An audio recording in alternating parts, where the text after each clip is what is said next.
Manolotra ny arahaba tompoko.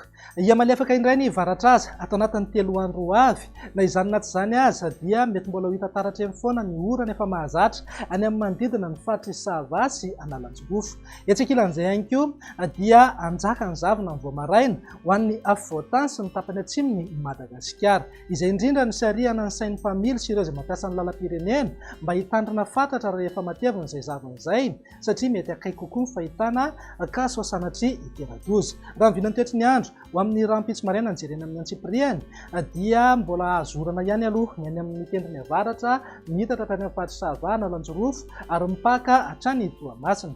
Andrahona na anjombony mety arahana herikerika manify indraindray indrindra ny voamaraina ny any amin'ny faritra Loatra Mangoro sy ny faritra Atsinanana. Ny faritra hafa homaina ny andro amin'ny ankapobeny aorian'ny zavona na zavotany eto amin'ny afovoantany sy ny tapany atsimony Madagasikara. Raha ny tolakandro kosa indray dia hitoetrany ny orana somary miatoato any amin'ny tendrony avaratra mitatra hatrany Sava Analanjorofo ary mipaka hatrany Toamasina. Iverina andrahona amin'ny takariva mety arahana herikerika amin'ny na orana tandrifin-drahona indraindray ny any amin'ny faritry Sofia sy Diana. Ny faritra hafa homaina ny andro amin'ny ankapobeny na andrahona mitsitokotoko. Raha ny vinan'ny maripana kosa indray dia eo amin'ny 9 ka hatramin'ny 420 degré ny eto amin'ny afovoantany. Izany hoe angatsika aloha izany ny voamaraina fahatombanana hiakatra amin'ny andalana izay maripana izay rehefa atoandro. Morotsiraka Atsinanana kosa indray dia manodidina amin'ny 20 ka hatramin'ny 30 degré ny maripana. Morotsiraka andrefana moa dia eo saika eo amin'ny 9 ka hatramin'ny 430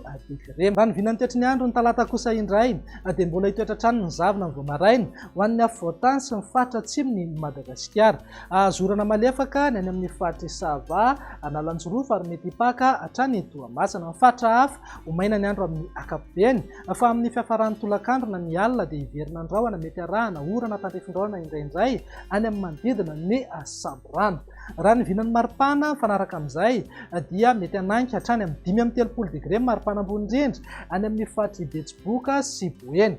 7 ka hatramin'ny 13 degré kosa amin'ny maripana ho an'ny afovoantany ary eo amin'ny 20 ka hatramin'ny 20 degré any amin'ny morotsiraka Atsinanana. Andao faranana ny vinany toetry ny andro amin'ny alarobia ary izay dia saika nentika amin'ny faritra maro amin'ny afovoantany sy ny tapany atsimony nosy iny aloha ny zavona ny voamaraina fa hisava miandalana ihany izay rehefa misandratrandro. Mety mbola azorana malefaka ihany koa indrindra ny voamaraina sy amin'ny takariva ny any amin'ny manodidina ny Toamasina, Analanjorofo ary ny faritry Sava. Ny orana efa mahazatra any amin'ny manodidina ny Samborano moa dia saika hitoetra eo hatrany amin'ny fiafaran'ny tolakandro na ny alina.